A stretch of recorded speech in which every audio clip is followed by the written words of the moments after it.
Ini lagi direkam, suaranya masuk. Suaranya masuk.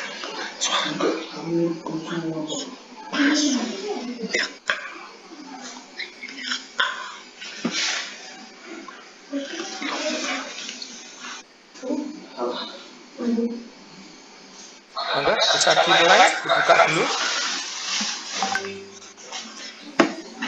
Monggo. Moderator.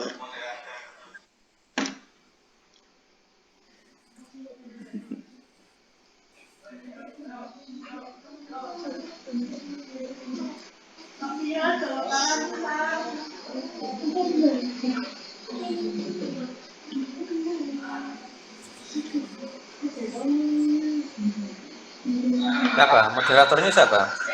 Moderatornya Safia, Pak. Safia. Itu, Pak. Ya, monggo silakan. Ya, bisa dimulai. Oke.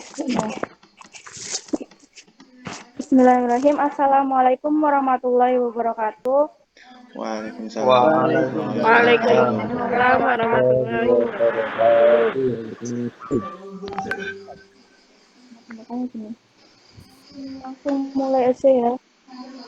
Yang terhormat Rektor Unhal Songo Semarang Profesor Dr. Kiai Haji Imam Taufik, yang terhormat Bapak Dr. Andi Kasmuri MAG selaku Dewan Pembimbing kelompok sekaligus pemateri dalam kegiatan webinar malam ini. Tak lupa para peserta yang kami banggakan pula. Assalamualaikum. Alhamdulillah.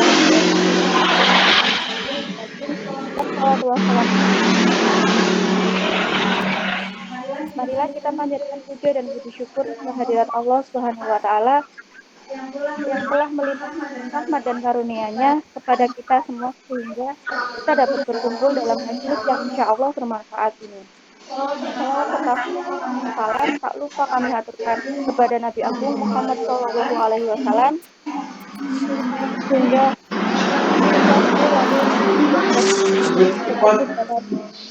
Google Meet ini bersama teman-teman sekalian. Kegiatan malam ini yaitu ngaji online dengan kitab Sirah Nabawiyah dengan tema meneladani akhlak Rasulullah dalam kehidupan bermasyarakat. Para peserta yang kami banggakan, berikut susunan acara pada malam ini. Yang pertama, pembukaan. Yang kedua, sambutan dari koordinator. Yang ketiga, penyampaian materi. Yang keempat, sesi tanya jawab. Yang kelima, penutup dan doa. Baiklah, mari kita mulai ke acara yang pertama yaitu pembukaan. Saya selaku moderator akan memandu jalannya kegiatan malam ini. Pembukaan.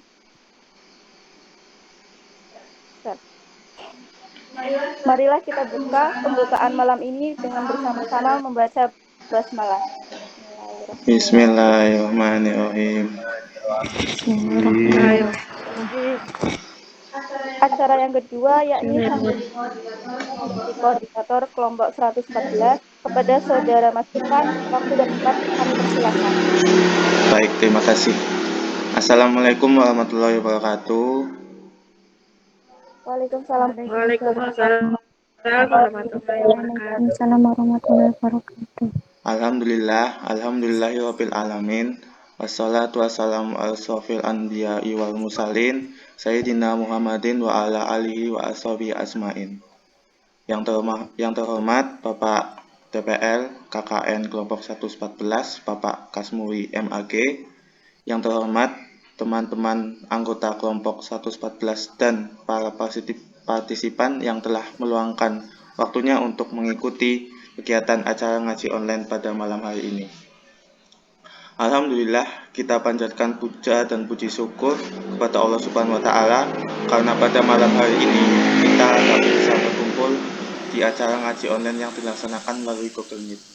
Dan tak lupa salawat serta salam semoga tetap tercurahkan limpahkan kepada Nabi Muhammad SAW beserta pengikutnya hingga akhir zaman.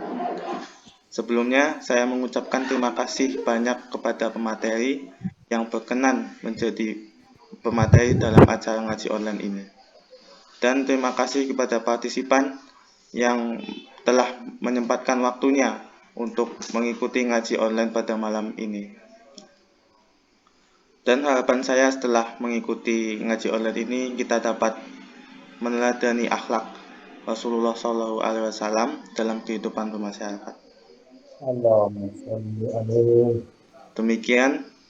Demikianlah kata sambutan yang dapat saya sampaikan pada malam hari ini. Kurang lebihnya mohon maaf. Wabillahi taufiq wal hidayah. Wassalamualaikum warahmatullahi wabarakatuh.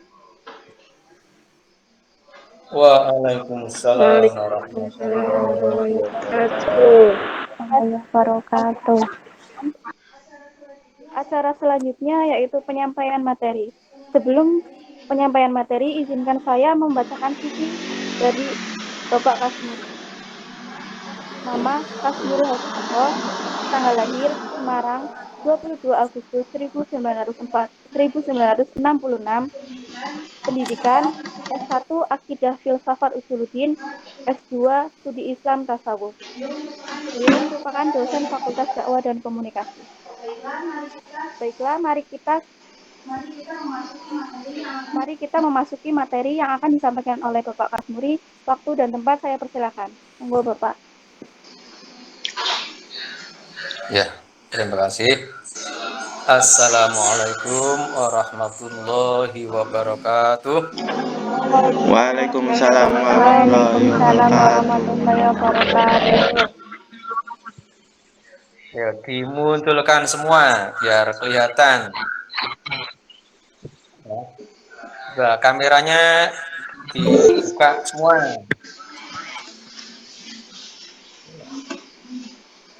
Biar tidak tidur sore.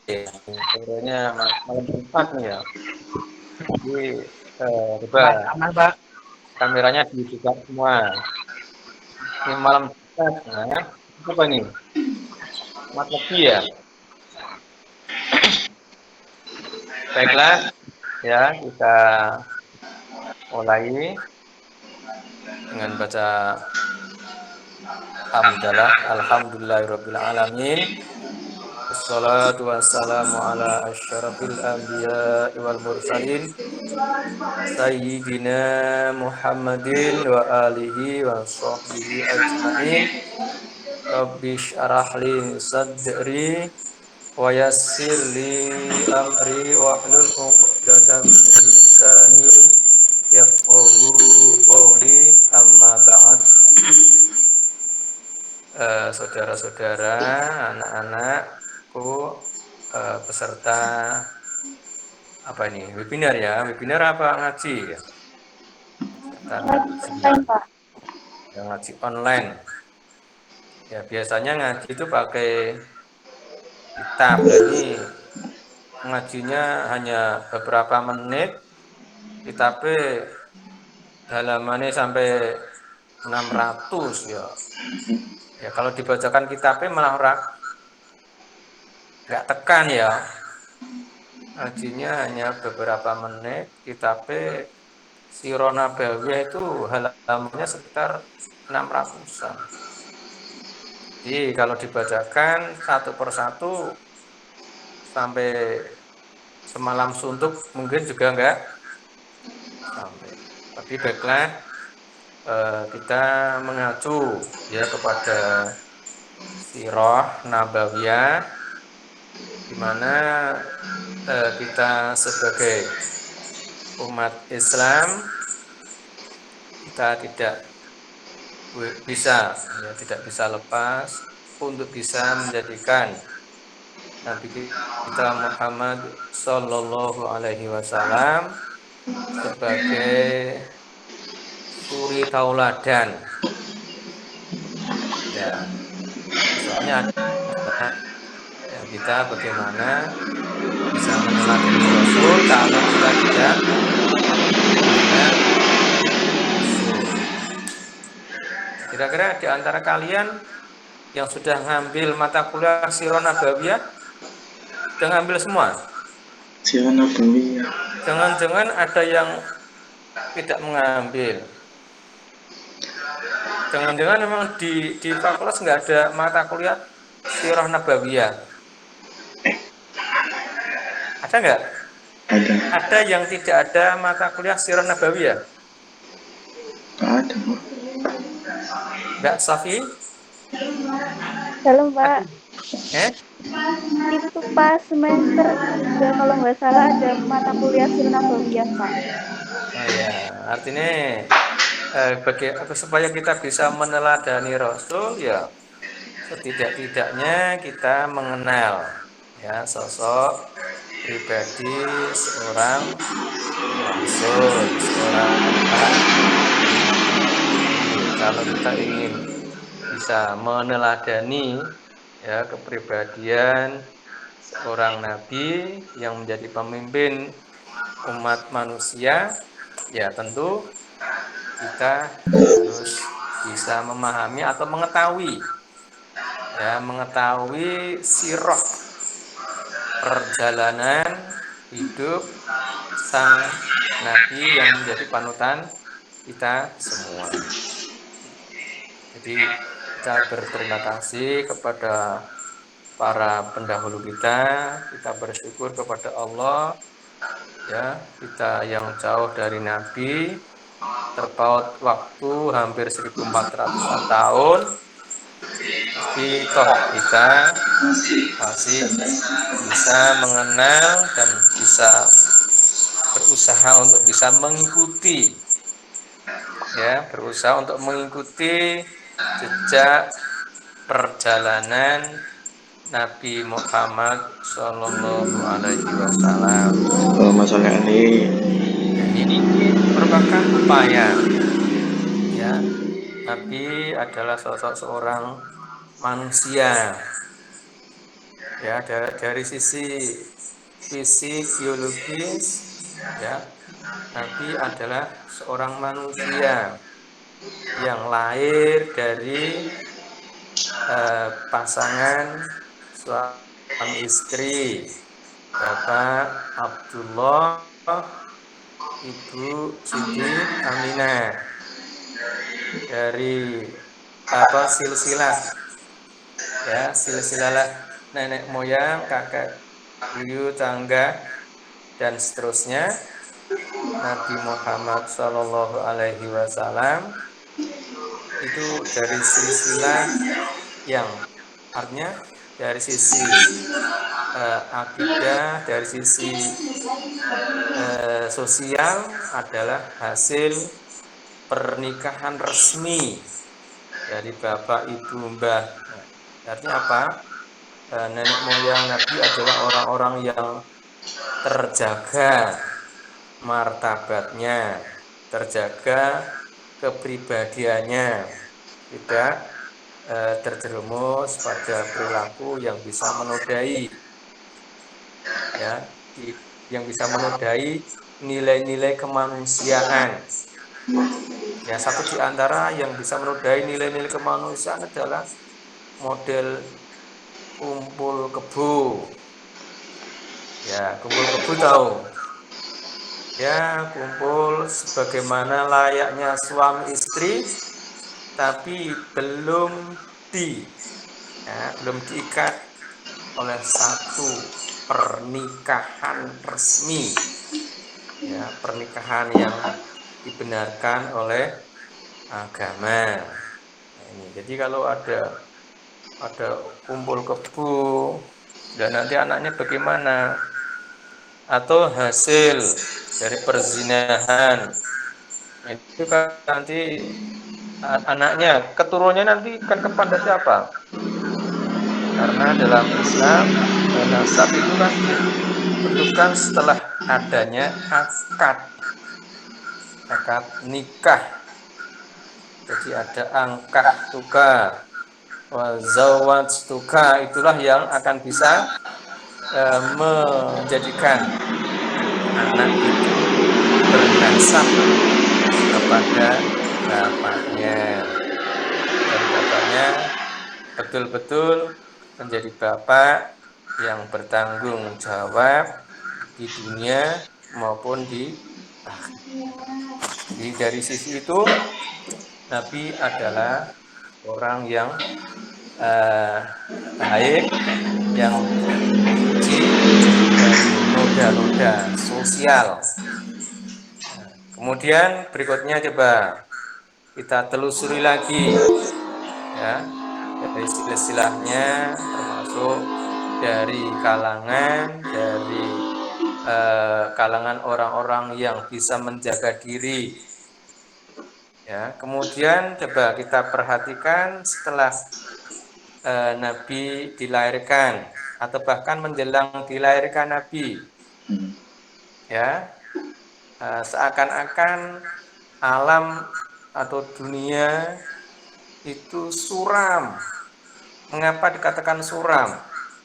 Karena ada kesan bahwa terjadi penodaan atau ya semacam penodaan terhadap nilai-nilai kemanusiaan.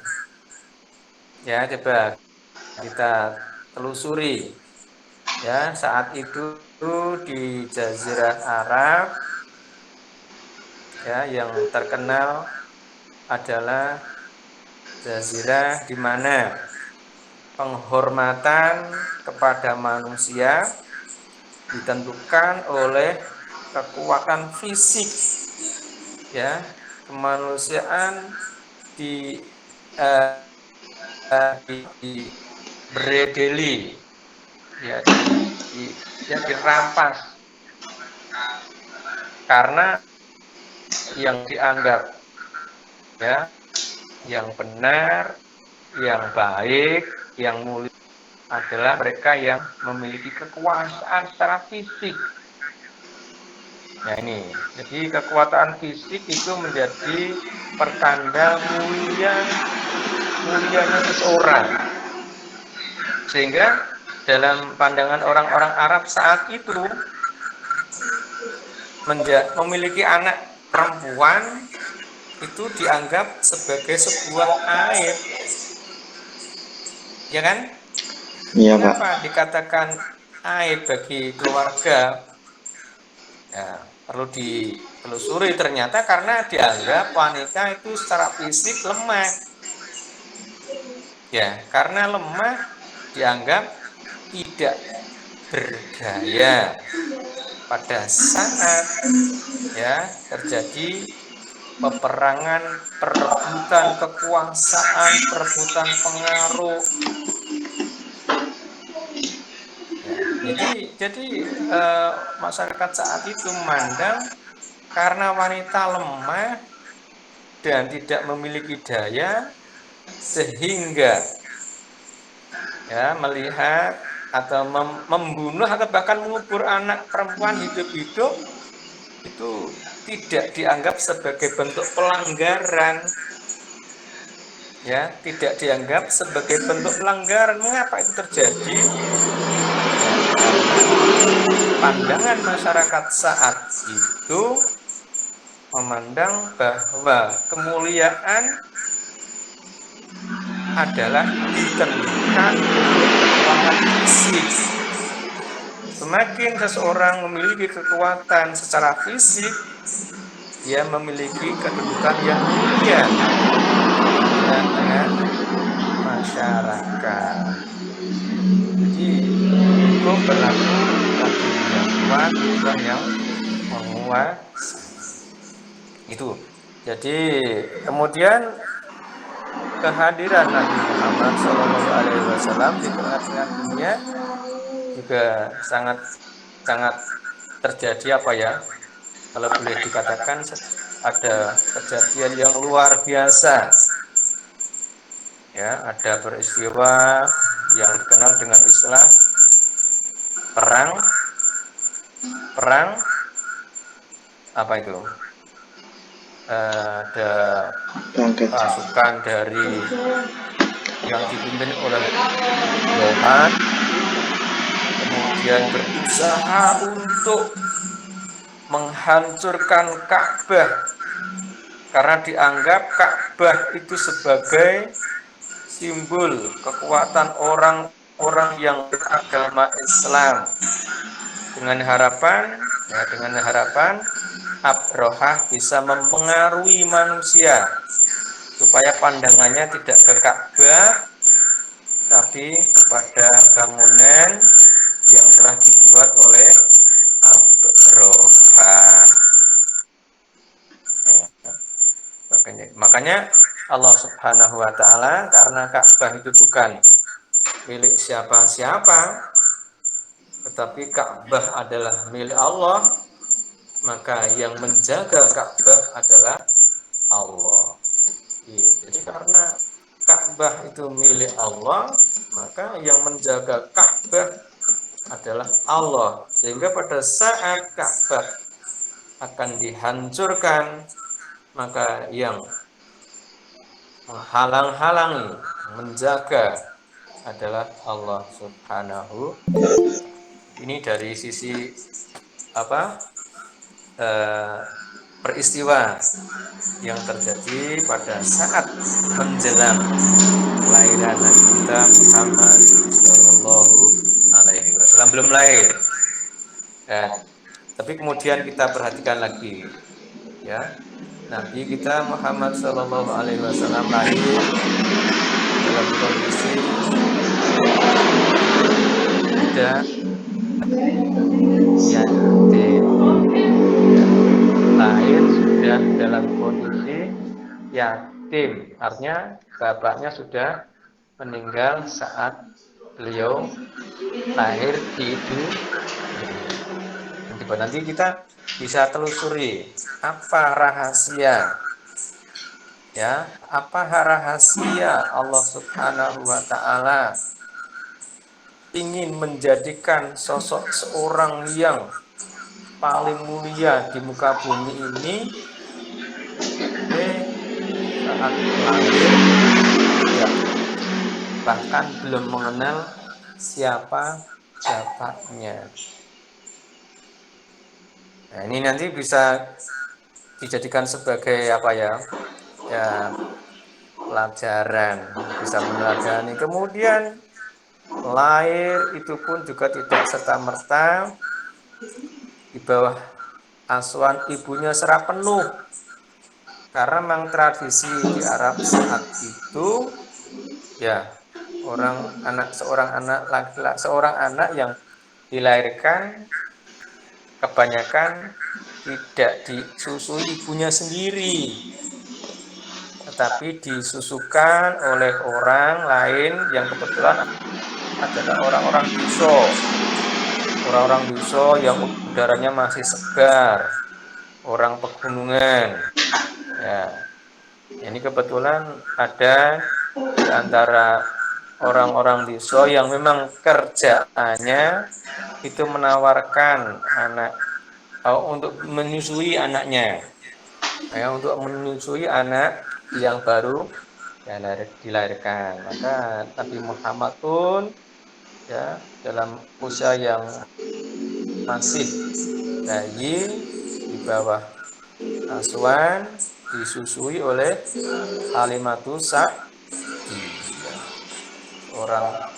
seorang wanita yang mulia, yang karena kemuliaannya mau menyusui baginda Nabi Muhammad Shallallahu Alaihi Wasallam.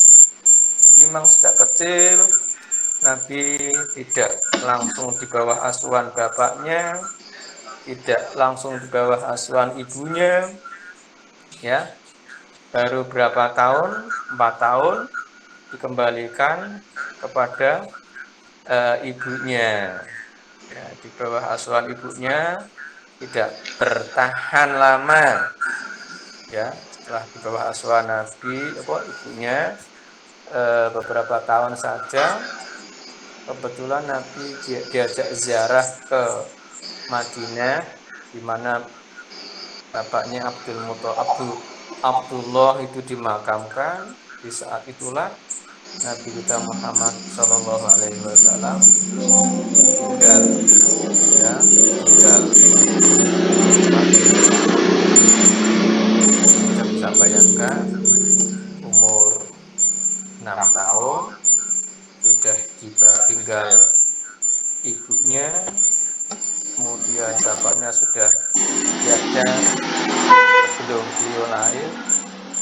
Ya, ini arti dengan kondisi yang seperti itu kalau Allah ya memang menghendaki untuk menjadikan beliau adalah seorang tokoh, ya tidak ada halangan. Bahkan dengan ya kondisi yang katakanlah kurang kasih sayang dari orang tua, kemudian juga dari sisi penjagaan, itu menjadikan dia seorang yang punya kekuatan untuk bisa membela diri, mempertahankan diri, karena memang sejak kecil tidak pernah bahwa perlindungan orang tuanya sendiri.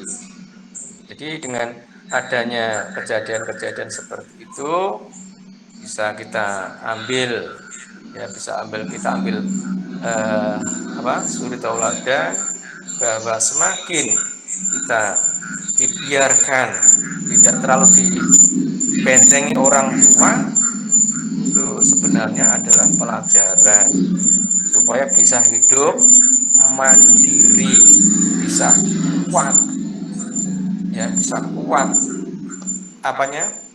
mentalnya itu. Jadi kemudian 6 sampai 28 tahun, jadi 2 tahun di bawah asuhan kakeknya Abdul Muthalib. Dan kakeknya ini juga orang yang berpengaruh. Ya, di bawah asuhan kakeknya Abdul Muthalib inilah Nabi Muhammad SAW seakan-akan, ya, karena belum pernah ketemu ayahnya, maka Abdul Muthalib memposisikan diri sebagai ayahnya. Nabi kita Muhammad SAW dikasihi, disayangi sebagaimana anaknya. Dia di bawah asuhan kakeknya itulah Nabi kita Muhammad SAW merasakan, ya, kasih sayang, melihat kasih sayang dari seorang ibu.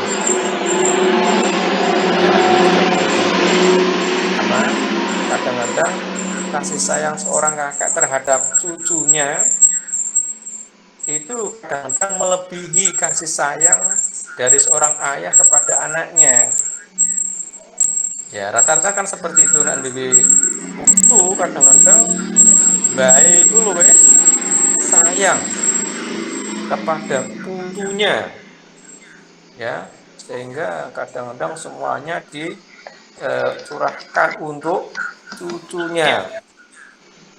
Ya, kemudian coba kakek meninggal, siapa yang merawat beliau? Baru umur 8 tahun sudah ditinggal bapak, ibu, kakek yang saat itu kebetulan menjadi pelindung sudah tidak ada. Nah, ini secara psikologis, ya, secara psikologis itu akan menjadi orang yang lemah, ya, secara psikologis, karena banyak orang-orang yang kalau tidak dijaga oleh Allah Subhanahu wa Ta'ala, ya perkembangan agak terlambat, tetapi Allah Subhanahu wa Ta'ala melindungi beliau. Kebetulan kemudian Abu Thalib ikut diasuh oleh Nabi Muhammad, diasuh oleh Abu Abu Thalib, seorang paman yang kebetulan juga tidak kaya, anaknya banyak, ya. Seorang paman, Pak Le, Pak D itu yang kebetulan juga anaknya banyak, orang sugih. Jadi memang tidak kemudian berleha-leha ikut Pak paman Abu Thalib. Ya mungkin tidak seperti yang seperti anak-anak yang kebetulan ikut tinggal di tempat saudara yang kaya, itu kan seakan-akan penak gitu ya. Tapi kebetulan juga ikut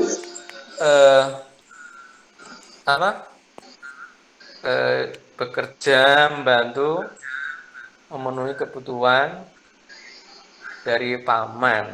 Saat itu Nabi Muhammad Shallallahu Alaihi Wasallam pada usia balita, pada usia masih muda, sudah diajak untuk bisa mengembala kambing. Nah, mengapa mengembala kambing? Ternyata mengembala kambing itu sesuatu yang susah, ya, sesuatu yang susah mengembala kambing. Mengapa?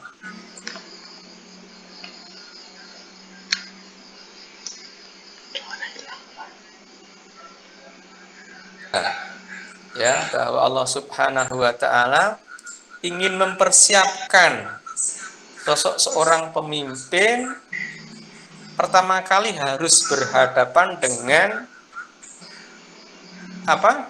karakter makhluk yang sulit diatur. Ya, kambing itu sosok hewan yang sulit diatur. Ya, ini adalah pelajaran berharga bagi Nabi kita Muhammad Shallallahu Alaihi Wasallam, sehingga saat nanti Allah Subhanahu Wa Taala menjadikan beliau sebagai Rasul, sudah mengerti karakteristik manusia dari berbagai macam jenis manusia. Ya, ono sing koyo kambing. Kambing itu mana? Coba, kira-kira Mas Ivan, karakteristik kambing seperti apa? Tidak terduga, Pak. Tidak terduga, Pak. Masuk kambing nggak berguna? Enggak, tidak terduga. Tidak terbuka. Iya. Kambing itu kan makhluk yang kandangnya, ya, diarahkan ke barat, dia ke timur. Kemudian nek ketemu lawan jenis atau bahkan tidak lawan jenis, inginnya kan juga itu ya, maksudnya pengen ini jalan pintas, semua dianggap sama. Mbah lanang, mbah wedok itu nek ketemu itu pengennya itu tuh makhluk yang sangat sulit diatur. Itu karo bebek. Ya, nak bebek itu ya diacungi ini kabeh. Tapi kalau kambing itu ada kecenderungan agak ya karepe dhewe gitu loh. Karepe itulah. Itu jadi dengan adanya seperti itu merupakan pelajaran yang sangat berharga bagi Nabi saat nanti ya Nabi diutus oleh Allah Subhanahu wa taala. Itu ya. Kemudian ini kan masih remaja. Kemudian saat ya sudah berusia ya 20-an tahun ke atas, Nabi kita Muhammad Shallallahu Alaihi Wasallam ya latihan hidup mandiri karena memang sudah tidak ada yang diharapkan untuk bisa menopang kehidupan, sehingga beliau bekerja ya tidak leha-leha Ya, bekerja keras. Ya, bekerja keras kepada seorang juragan. Ya, juragan besar. Siti Khadijah. Jadi Siti Khadijah adalah seorang wanita yang kaya raya, seorang pedagang antar negara. Ya, pedagang antar negara. Tidak hanya di Mekah saja, bahkan Nabi juga diajak atau untuk mengirim dagangan sampai ke Syam. Ya, sekali lagi ini kan sebuah peristiwa kemanusiaan. Artinya apa? Bisa dilakukan oleh seluruh manusia pada umumnya. Artinya apa? Tidak mergo Nabi kok. Jadi manusia bisa meniru apa yang dilakukan oleh Nabi. Nabi adalah memposisikan diri sebagai orang yang jujur di dalam berdagang. Jadi artinya apa? Kalau kita ingin bisa menjadikan Nabi kita Muhammad Shallallahu Alaihi Wasallam sebagai uswatun hasanah, coba kita jadikan kejujuran Nabi sebagai sikap hidup kita. Ya, meskipun jujur itu kadang-kadang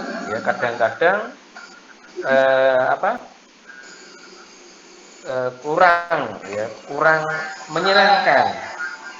Ya, bahkan sering ada omongan begini, zaman saat ini kok masih memegang kejujuran, maka akan hancur. Nah, ini kadang-kadang menjadi tantangan bagi kita. Jadi jujur itu bukan awal dari kehancuran. Meskipun jujur itu pahit, tapi jujur merupakan awal dari kemujuran. Jujur itu awal dari kemujuran, awal dari keberuntungan. Kalau ingin untung, silahkan jujur. Orang kadang-kadang jalan pintas. Ya, ingin jalan pintas sehingga tidak mempertimbangkan nilai-nilai kejujuran di dalam kehidupan. Ya, ini jujur. Jadi apapun jujur itu menjadi awal dari keberuntungan. Ya, jujur untung, jangan kemudian kita balik, jujur hancur. Karena sudah prinsipnya begitu, akhirnya ingin jujur sulit. Kalau prinsipnya jujur hancur, dia harus punya prinsip jujur mujur, meskipun harus melalui proses panjang. Ya, kalau ingin beruntung mujur, jujurlah dalam segala hal. Orang akan nek cara Jawa ini akan dititeni. Ya, biasa curang,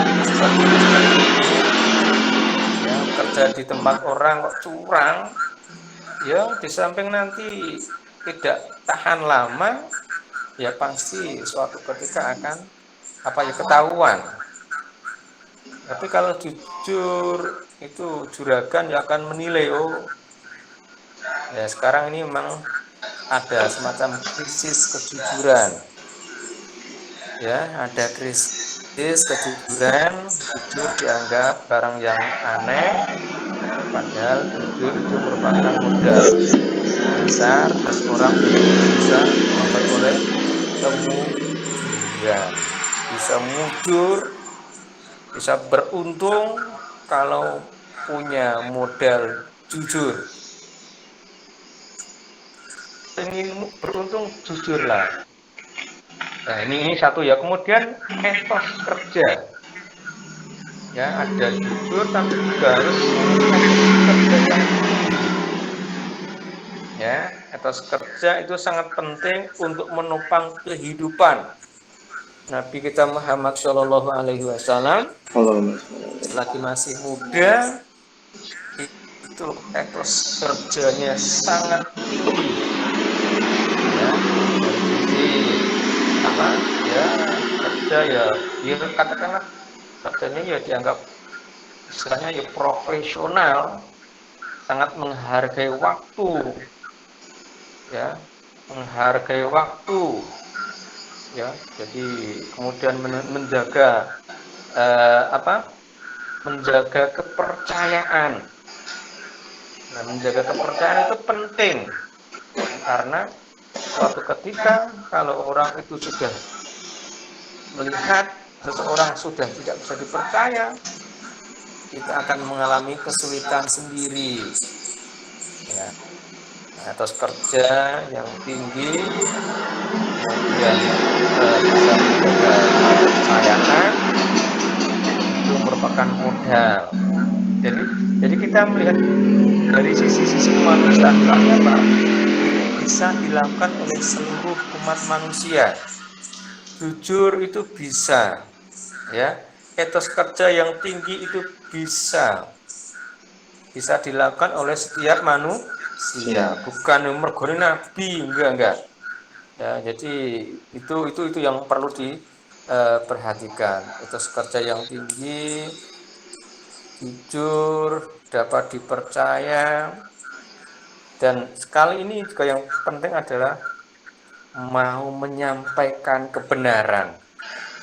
Jadi tabligh, kalau sudah menerima amanat, ya, amanat itu harus disampaikan kepada yang berhak menerima. Ya, tabligh, ya.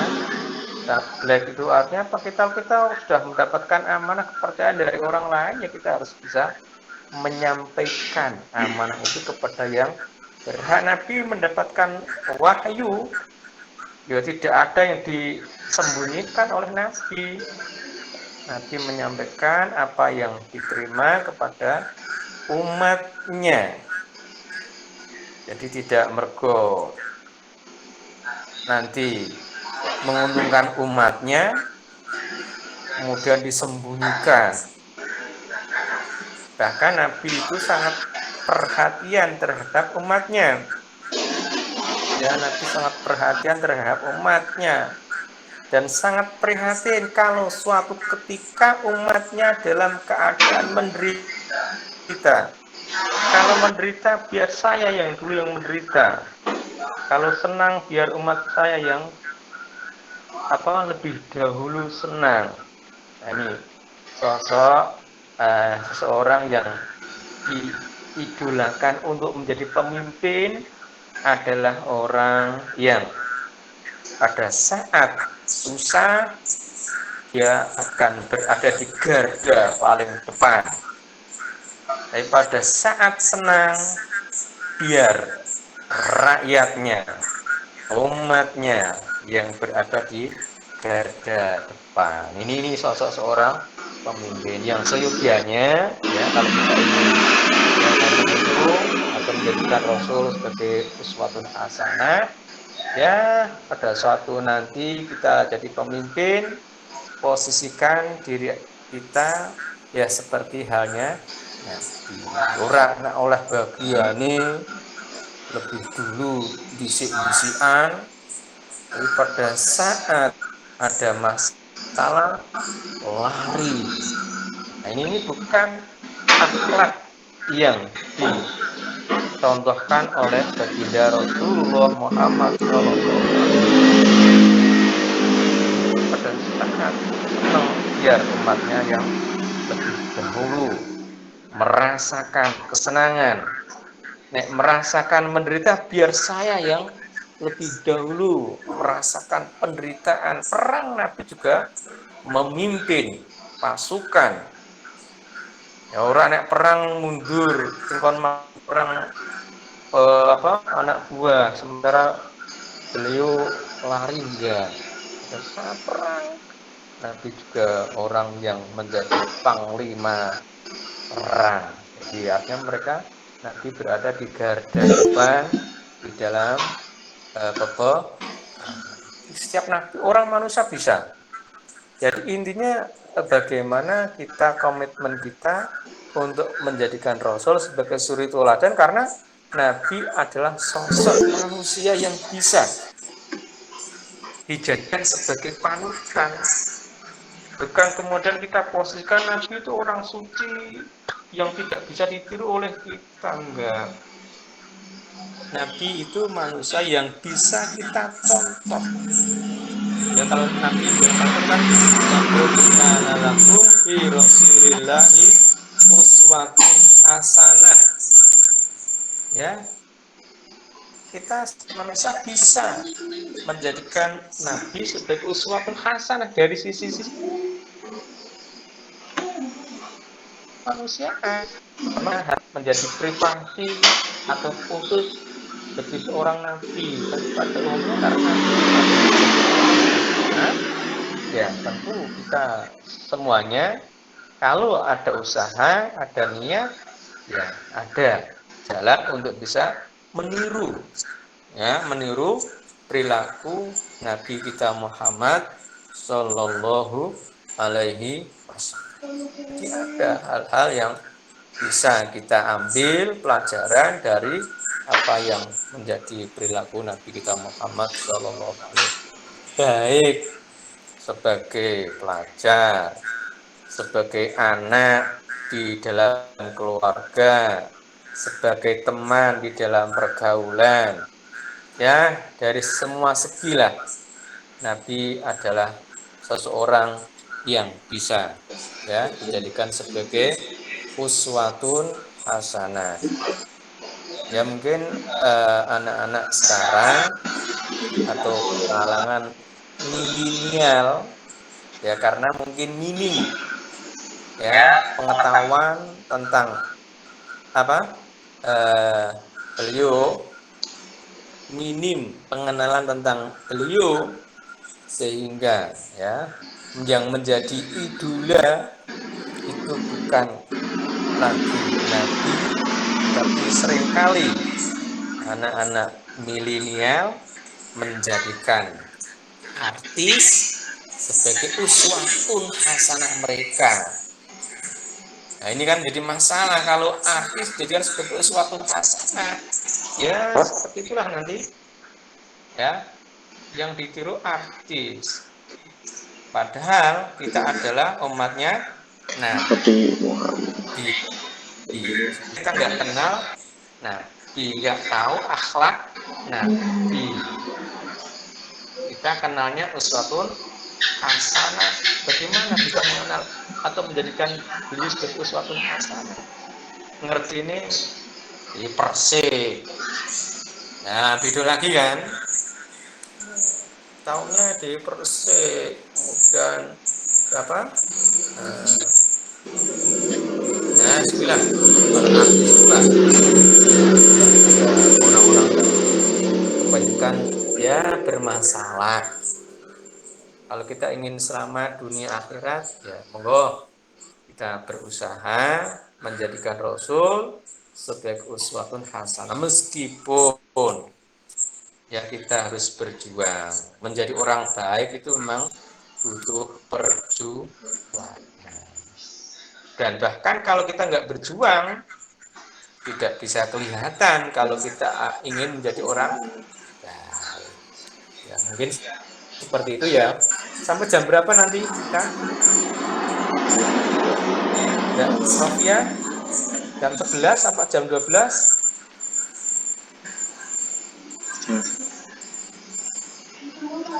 Insya Allah sampai Gimana? jam 9 aja. Oh sampai jam 9 aja, kan udah setengah 9. Ya, monggo 9 itu kan sudah kita sharing dulu. Kan jawab.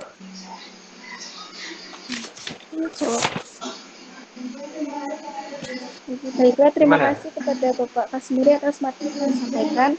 Untuk sesi selanjutnya yaitu sesi tanya jawab. Kepada para peserta, jika ada pertanyaan, silakan bisa mengaktifkan mic-nya.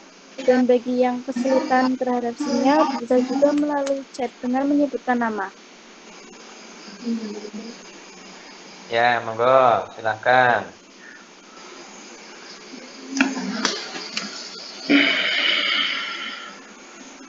Kameranya diaktifkan biar saya tahu posisinya di mana. Anda malah meninggalkan. Ya, monggo silahkan kalau ada yang mau bertanya. Ya, kita santai saja. Ya, kita kan dalam rangka ya memperingati Maulid Nabi, kemudian juga kebetulan ini tanggal 22 Oktober itu juga apa? Hari santri ya. Hari santri nasional. Posisi kita sebagai seorang santri itu ada semacam pengakuan dari negara. Santri adalah orang Islam yang menjalankan ajaran agama dengan baik, itulah santri. Ya, monggo, silahkan yang mau bertanya.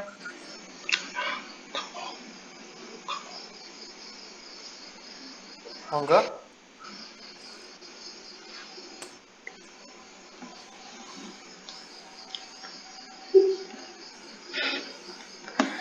Izin bertanya, Pak. Ya, monggo silahkan. Terkait hari memperingati Maulid Nabi Muhammad SAW, yang saya ingin bertanyakan itu, apakah ada bukti atau dalil untuk merayakan hari lahir Nabi dengan penghormatan gitu, Pak. Jadi suatu Gitu. dalil gitu untuk memperingati hari Maulid Nabi itu apakah ada gitu, Pak? Terima kasih. Begitu ya. Apakah ada dalil yang menyuruh ya, memperingati Maulid Nabi gitu ya? Iya, Pak. Maulid Nabi kok diperingati lah apa? Wong Nabi juga manusia. Kenapa harus diperingati? Ya, kira-kira gimana itu? Kalau dicarikan dalil, kadang-kadang ya dalil itu kan kalau itu memang apa ya? Ya, dalil itu kan kadang kan bagi mereka yang kurang apa? Bisa menerima kenyataan, kadang-kadang harus didukung dengan dalil. Tapi persoalannya kan begini ya. Dalam memperingati Maulid Nabi itu kira-kira yang dilakukan apa? Ya itu yang menjadi esensinya. Dalam memperingati Maulid Nabi itu apa yang dilakukan? Nah, coba kita kan kalau memperingati Maulid Nabi apa? Ngaji. Satu, menjelaskan sisi-sisi perjuangan Nabi. Satu itu. Ya, karena dengan menjelaskan sisi-sisi perilaku Nabi diharapkan manusia ingat dan sekaligus ingin. Ya, diharapkan ingat dan ingin melakukan apa yang menjadi perilaku dari Nabi. Itu harapannya seperti.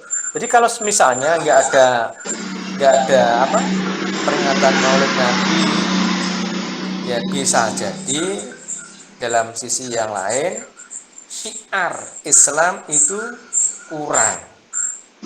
Ya, Islam itu butuh syiar. Ya, memperingati Maulid Nabi adalah bentuk syiar dari Islam itu sendiri. Jadi kita nggak usah mengukur dalil.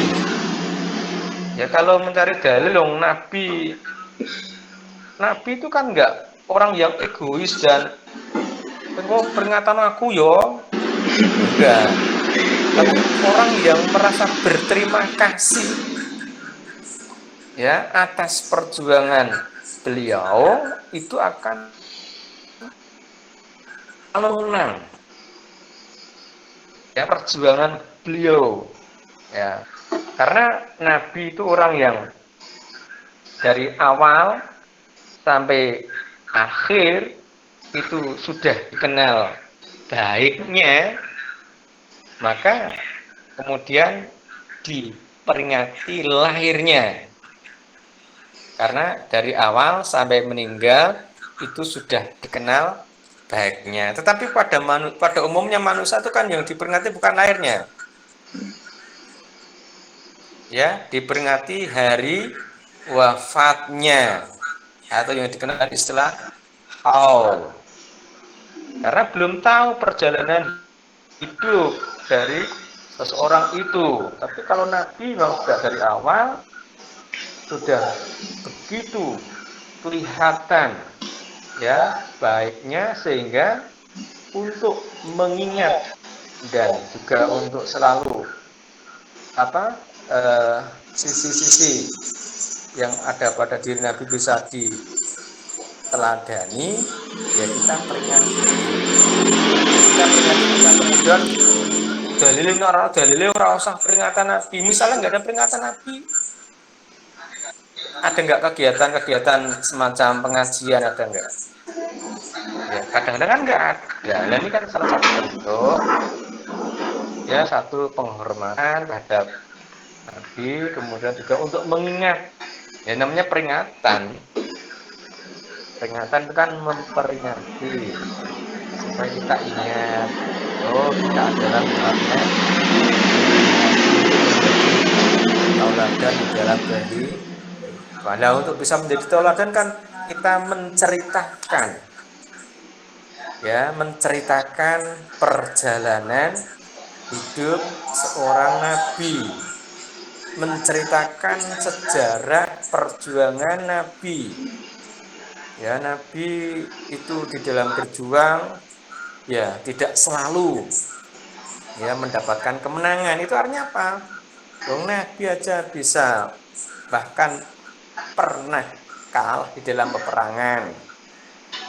Ya kita kalah perang itu ya bisa biasa saja. Nabi juga pernah perang kalah, itu juga pernah. Artinya apa? Kita kemudian jangan memposkan Nabi itu kan orang suci, tidak bisa kita contoh. Nah, ini pada saat perang kena tombak juga berdarah. Nah, itu artinya Nabi dari sisi itu adalah manusia yang bisa kita jadikan sebagai ya, karena itu adalah sisi-sisi kemanusiaan seorang Nabi. Ya, jadi kita bukan harus kabeh kudu ana dalile. Meringati Nabi ana dalile ora, nek ora ana bid'ah berarti. Bukan kemudian nek ora di Nabi kan diperingati kan sudah lagi ono peringatan ada kan jauh.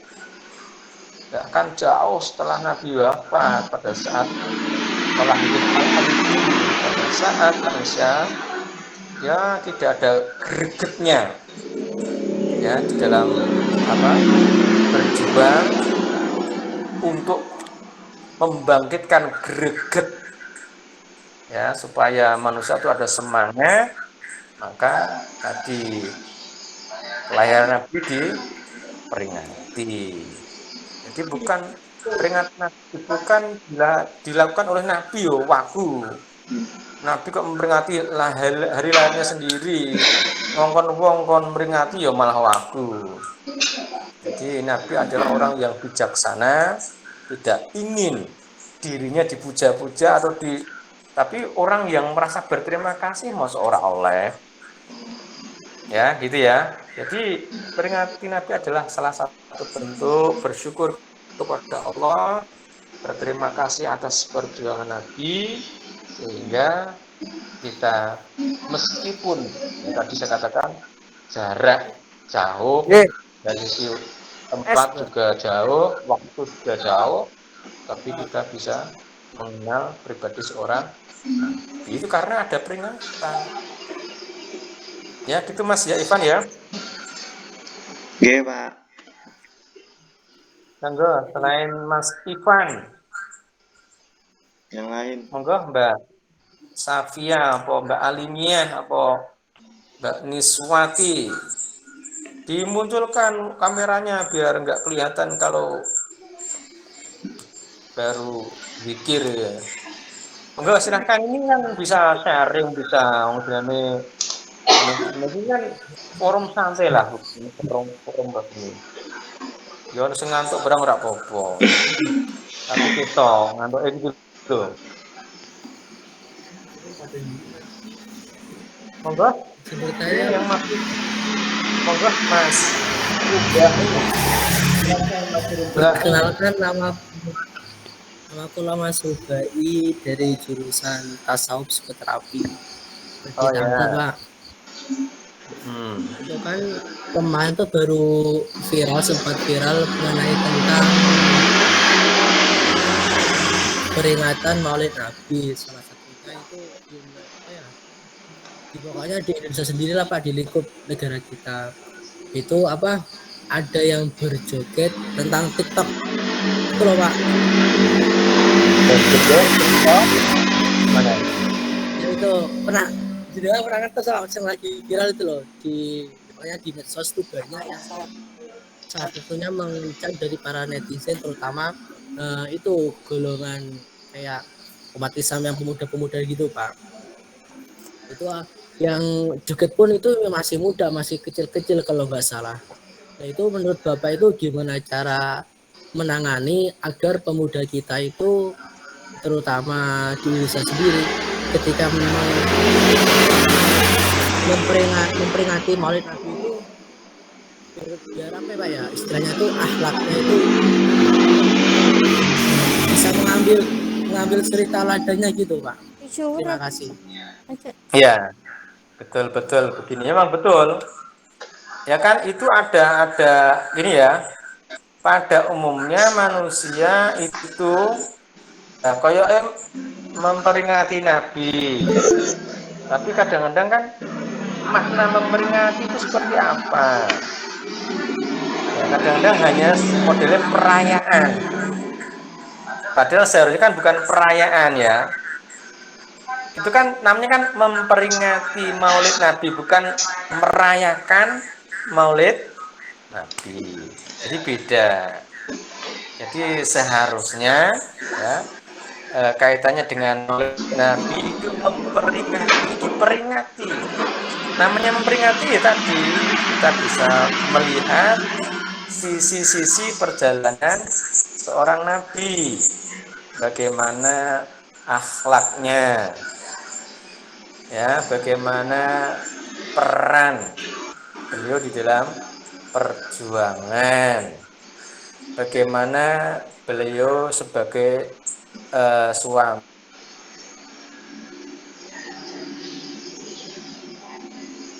ya, pemimpin umat. Ini jadi kadang-kadang muncul ya perayaan sehingga terkesan vulgar. Oh, ini dalam rangka merayakan kemenangan, bisa lepas-lepasi. Ya, kadang-kadang seperti itu. Maka ini perlu ya, namanya apa ya, manusia banyak itu kan kadang-kadang ada yang ingin ya mengekspresikan kesenangan, tetapi kadang-kadang lupa cara untuk mengekspresikan kesenangan. Ya, ini termasuk juga yang perlu yang namanya manusia perlu diluruskan. Kalau kita memperingati, kita cari informasi tentang orang. Bagaimana setelah itu tahu ya kita monggo. Kalau ingin kita selamat dunia akhirat, ya monggo perilaku Nabi itu kita jadikan sebagai suri taubat. Ya. Jadi bukan merayakan, tapi sebenarnya memperingati Maulid Nabi. Ya kalau bodoh ya perayaan, hari raya. Tapi kita di Maulid Nabi kan memperingati Maulid Nabi, bukan perayaan Maulid Nabi.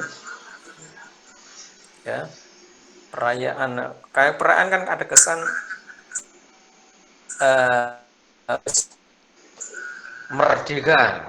Kayak kan meluapkan kegembiraan karena merasa terbebaskan dari sesuatu yang tidak disenangi, yang misalnya terbebas dari penjara maka merayakan. Ini bukan seperti itu ya. Jadi memperingati hari kelahiran. Tadi saya katakan saat Nabi lahir atau menjelang kelahiran Nabi, kalangan masyarakat itu menilai kemuliaan manusia ditentukan oleh kekuatan fisik. Ya, wanita dianggap tidak berarti gara-gara wanita dianggap lemah. Maka membunuh atau mengubur hidup-hidup wanita bukan sebagai sebuah pelanggaran. Nah, itu kan seperti itu kan kira-kira seperti apa? Kalau sekarang kan mungkin juga ada yang melakukan karena melakukan kesalahan. Ya, karena melakukan kesalahan yang supaya tidak aibnya diketahui orang, kadang anak lahir entah laki-laki ataupun perempuan dikubur hidup-hidup. Nah, kadang-kadang seperti itu. Jadi kebejatan manusia sejak dahulu hingga sekarang masih ada. Orang baik zaman dulu dengan sekarang tetap ada. Cuman kalau kita ingin selamat, ya bagaimana? Kita tetap harus berjuang. Ya, kita harus tetap berjuang dan berjuang. Ya, berjuang tidak sekali harus berhasil. Berjuang tidak kenal akhir. Itu namanya orang yang ingin menjadi orang baik. Itu ya Mas Rubai. Jadi kita lebih jangan kemudian merasa ya kita memperingati Nabi dengan perayaan koyok-koyok terbebaskan dari apa. Seharusnya dengan memperingati Maulid Nabi kita bisa mengambil intisari dari perjalanan Nabi, bagaimana kita terapkan di dalam kehidupan. Tadi saya katakan jujur, etos kerja yang tinggi, menghormati orang, itu kan akhlak-akhlak yang dilakukan oleh Nabi. Menghormat pada yang tua, menyayangi pada yang masih muda. Nah, itu kan akhlak-akhlak Nabi yang mesti bisa kita terapkan di dalam kehidupan kalau kita ingin selamat dunia dan akhir. Ya, itu Mas Rudai. Yang lainnya mungkin Aliniyah atau Zulfitriani, Dinda Adhari, Rania Nasari, Indah Mulyasih. Monggo silakan. Semuanya malam Jumat ya. Monggo. Aliniyah mungkin mau tanya? Atau nanya moderator ya kok. Mbak Sofi, monggo Mbak Sofi, saya persilakan Mbak Sofi bisa di tackle nanti biar ada pertanyaan kemudian monggo silakan.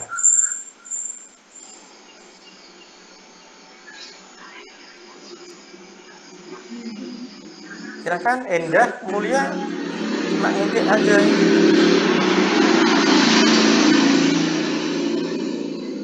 Ini di rumah masing-masing apa di pondok? Pak izin bertanya. Ya, monggo Alimia. Silakan. Pak ini kan akhir-akhir ini banyak itu ulama atau tokoh masyarakat atau misal saudara sendiri atau teman yang menyatakan bahwa merayakan Maulid itu suatu tindakan bid'ah. Nah, bagaimana cara kita menanggapi hal tersebut, Pak? Terima kasih. Ya, intinya mempersoalkan adanya peringatan Maulid. Ya tadi saya katakan, ya kalau kemudian yang dikatakan apa? Melakukan sesuatu yang tidak dilakukan oleh Nabi kemudian dianggap bid'ah. Ya, kadang-kadang kita juga apa ya? Kan harus dipahami bahwa bid'ah itu adalah tadi yang sesuatu yang tidak ada dasarnya. Memperingati Nabi itu bentuknya apa sih? Di dalam memperingati seseorang Nabi itu apa yang dia lakukan? Ya tadi kemudian kalau dicari dalil ya mungkin juga Nabi kok memperingati Nabi kok kudu dalil sang Nabi ya enggak. Nabi itu kan bukan orang yang apa ya menganggap dirinya suci itu enggak. Makanya tidak diperbolehkan Nabi sampai memposisikan Nabi manusia yang bisa dijadikan sebagai suri tauladan, ya. Jadi nggak bisa kemudian ora ana dalile, wah kuwi ora bener kuwi. Nah, Maulid Nabi itu kan menceritakan, mengisahkan atau kalau dalam bahasa orang dakwah itu kan namanya materi dakwah itu kan macam-macam. Ya, materi dakwah atau media dakwah itu kan media salah satu bisa bertemu dengan orang banyak, itu bisa disampaikan pesan-pesan dakwah itu kan ada momen, ya. Saat kelahiran Nabi itu satu momen di mana kita ada peluang untuk menyampaikan pesan dakwah. Yur dakwah juga nanti ono dalile ora dakwah kuwi ning kono. Nah, itu malah repot sendiri. Arep berdakwah kok. Lah dakwah ning TV barang kok ono dalile ya ora ono. Ya, di TV ada Nabi enggak pernah melakukan dalil dakwah di TV ya ono. Sekarang ada orang dakwah di TV enggak ada yang mempermasalahkan. Nah, itu kan masalahnya kan orang terlalu kritis sehingga koyo apa sing ora ana dalile dianggap salah semua. Itu dakwah di TV itu Nabi nggak pernah melakukan. Ya, itu ya. Dakwah di TV ora ana, Nabi nggak pernah melakukan dakwah di TV. Nah, itu malah menjadi masalah. Jadi sebenarnya ada memperingati Maulid Nabi adalah sarana yang bisa kita gunakan untuk berdakwah, ya. Jadi kita tidak usah mempersoalkan orang dalile bid'ah. Nah, termasuk pidato yang TV ya bid'ah.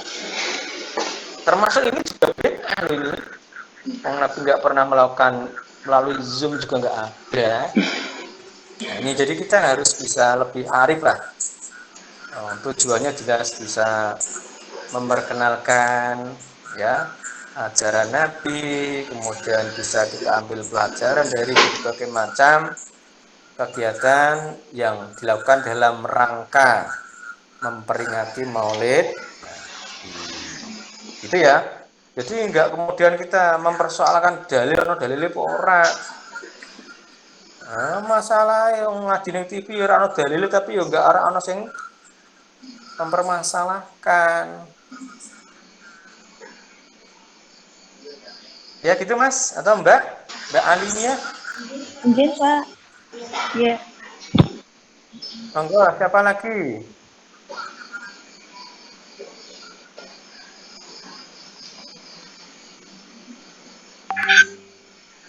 Halo, monggo.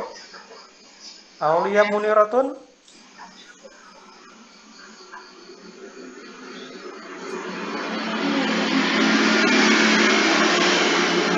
Mana masih ada waktu 10 menit.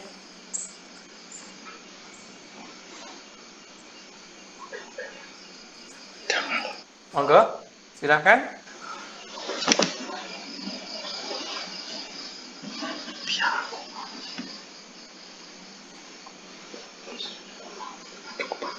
Aduh, ini baterainya habis. Ya, tapi silakan ganti laptop aja.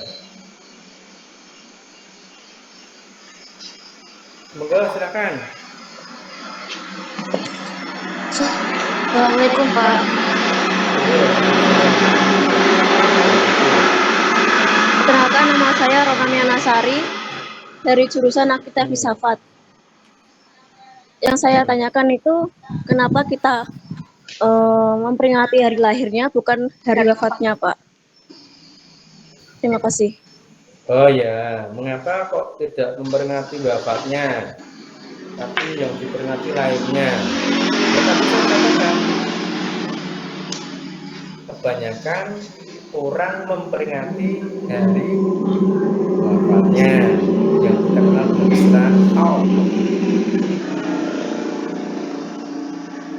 Ya, dan Nabi kok lahirnya kok bukan pada saat wafatnya Nabi. Jadi saya katakan bahwa Nabi itu manusia yang satu maksum. Maksum itu selalu dijaga oleh Allah dari perbuatan dosa. Dari kecil sampai wafat, Nabi adalah memiliki sifat maksum. Karena memiliki sifat maksum artinya apa? Dari kecil lahir sampai meninggal selalu dalam keadaan baik dan sudah bisa nyatakan bahwa beliau adalah seorang yang baik. Tetapi kebanyakan orang kan melihat baiknya seseorang setelah dia meninggal. Ya, setelah dia meninggal baru ini termasuk baik. Memang punya potensi untuk bisa berbuat jahat dan seterusnya, karena manusia pada umumnya tidak memiliki sifat maksum.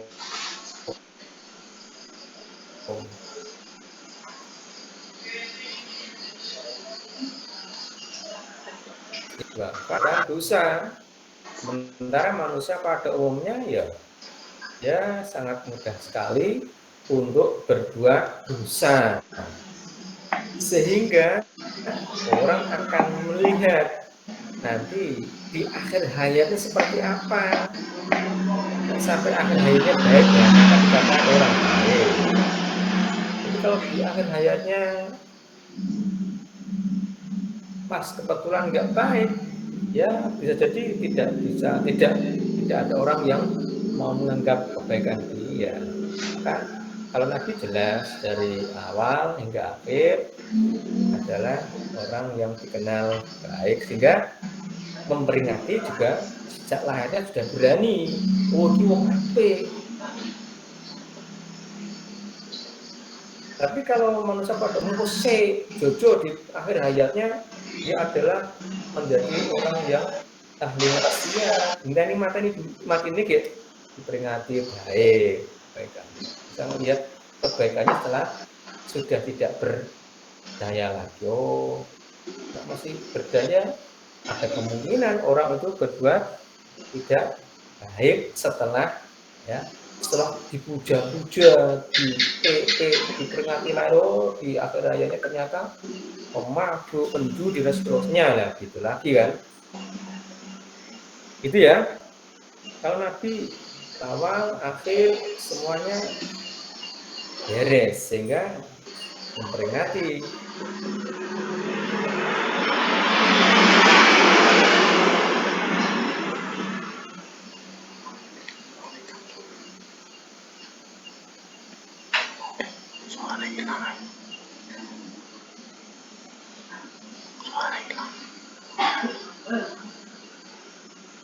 Di lahirnya bukan seseorang. Silakan monggo kalau ada pertanyaan lagi. Ini coba diaktifkan semua biar nanti diambil gambarnya sebagai bentuk ya kegiatan. Monggo silakan bisa diaktifkan semua kameranya biar nanti kelihatan semua ya. Silakan, semuanya kan sudah pada semua sudah sholat isya semua toh. Anis Solehah nggak kelihatan, nah sudah kelihatan. Coba diambil. Jadi nanti saya kok kadang-kadang saya itu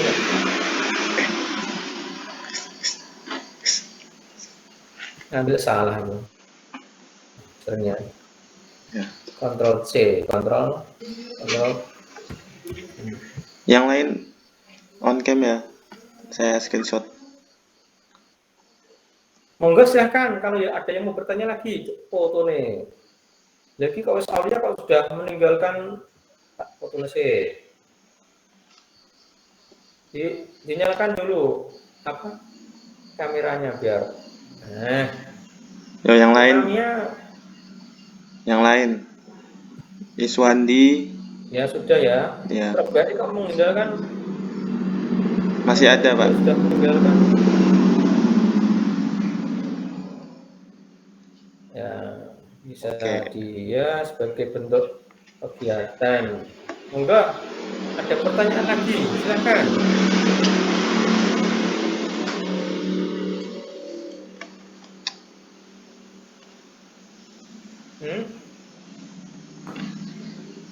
Mungkin sudah cukup Pak. Saya ingat lagi ya. Dahayu Airi itu mana? Di mana? Dahayu Airi itu kakaknya di mana? Di rumahnya mana? Halo? Dahayu Airi? Halo? Kalau Safia mana? Safia? Dalam Pak.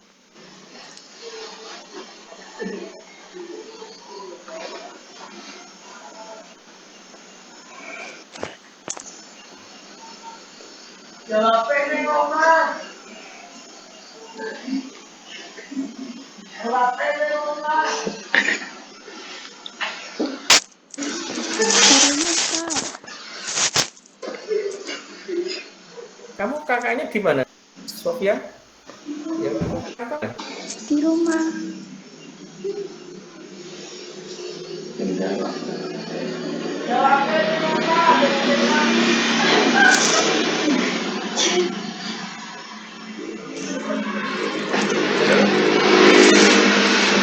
Susah sinyal mungkin Pak.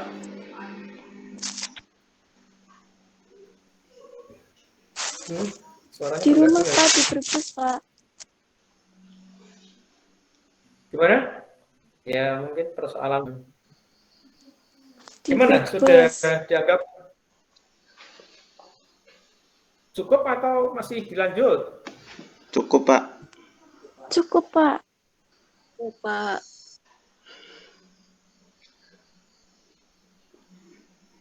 Dan pada ngantuk, ini malam Jumat tuh, tirakatan.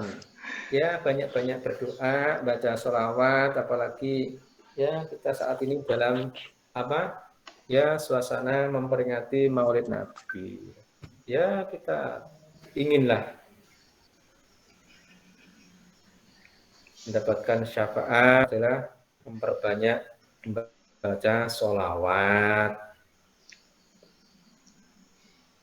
Ya gitu. Ya, kalau kita nggak bisa seperti Nabi persis ya, setidak-tidaknya kita mencintai Nabi. Ya, man ahabba syai'an faqad kasura dzikruhu. Nak cinta Nabi ya tentu banyak-banyak menyebut Nabi dengan cara membaca surah Muhammad Pak ya waktu. Ya nak moto ya sholawat lah. Monggo sallallahu ala Muhammad ya monggo. Allahumma sholli ala sayyidina Muhammad ya monggo, itu kan soal selera. Ya, soal selera. Ingin foto sallallahu ala Muhammad ya rampok. Nah, ini kan ya nek wong Jawa misale ya Sultan Hamengkubuwono. Hamengkubuwono ora usah kae sultan, ora usah kae Yo nggak jenis yo dari sisi apa etika kadang-kadang yo enggak. Tapi persoalannya kadang-kadang orang usah nabi ngono yo monggo lah. Ikan nak wong Arab itu kan undang pakde yo adik emas undang yo sama jangkar nggak ada. Kakak emas orang kakak emas itu wong Jawa yang ada tata keramanya. Ya misalnya di Arab sana ya Muhammad. Ya lama-lama tradisi seperti itu. Ya wong Jawa misalnya undang Kang ini langsung jenengannya kira-kira gimana? Ya Kang ini undang jenenge langsung mat. Jadi GW itu kakaknya, kakakmu kira-kira undang mat kira-kira pantas ora? Ya ini kan persoalan ya tradisi ya budaya. Ya kan Jawa itu orang pantas undang yo enggak Mas apa atau Mbak Ali itu kan tradisi ya dalam bentuk kalau tadi ada prinsipnya kan ini laisa minna malam yarham sohirona walam yuwakir kabirona, tidak termasuk umatku orang yang tidak mau menyayangi pada yang lebih kecil dan tidak mau menghormat kepada yang lebih besar. Bentuk penghormatan itu kan macam-macam. Ya, ada yang mengatakan membaca sayyidina itu adalah salah satu bentuk penghormatan kepada orang yang dianggap mulia. Jadi itu kan tidak langsung didalili. Jadi malam laisa minna malam yarham saghirona walam yuwaqir kabirona. Menghormat pada orang yang lebih tua, orang yang lebih mulia, ya kita hormati. Ya caranya bagaimana? Ya macam-macam. Ya. Wong Jawa tadi ada istilah mas, itu kan sebuah penghormatan. Mbak Yu, Pak Le, Pak itu kan, misal dengan itu, yo saja yo sah-sah saja. Ngomong sebenarnya ini, namanya kalau Pak Le, Pak Le, Mas Mbak Yu, ya tradisi dan sebagai bentuk penghormatan. Mengerti, itu kan termasuk bentuk kasih sayang. Orang yang ada di bawah. Ya gitu. Iya Pak. Monggo. Sudah waktu. Nih Pak, cukup nih Pak. Jam 9 ya. Iya Pak. Monggo kita nanti dijadwalkan lagi kapan. Ya, kita lanjutkan dengan ya kita berbincang-bincang saja. Ya salah satu bentuk ya kita bertemu antara apa? Peserta dengan DPL ya di sini. Kan kita nggak pernah ketemu tuh. Nanti dijadwal lagi ya. Iya Pak. Jadwalkan lagi, bisa bertemu, bisa berkomunikasi dan sekaligus bisa koordinasi. Ini semuanya sudah mempersiapkan artikel, laporan, semuanya sudah. Kegiatannya sekarang juga belum pernah kok nggak pernah dikasih share-sharean bentuk kegiatannya. Mungkin nanti Pak. Gimana? Masing-masing kan ada kegiatan individual yang kemudian mesti harus dicatat, ada laporan harian lah. Tidak-tidaknya kan seperti itu. Ya, nanti saya minta informasi dan sekaligus share-sharean dari kegiatan yang sudah kalian lakukan dalam waktu setengah bulan ya. Setengah bulan lebih ya? Iya Pak. Dulu kan tanggal 5, sekarang tanggal 21 hari ya, Pak. berarti sudah 16 hari lah. Sudah 16 hari ya? Apa 17 hari? Dalam catatan kamu berapa hari? Sudah 17 hari kayaknya. Iya. Ya, monggo lah nanti bisa ya,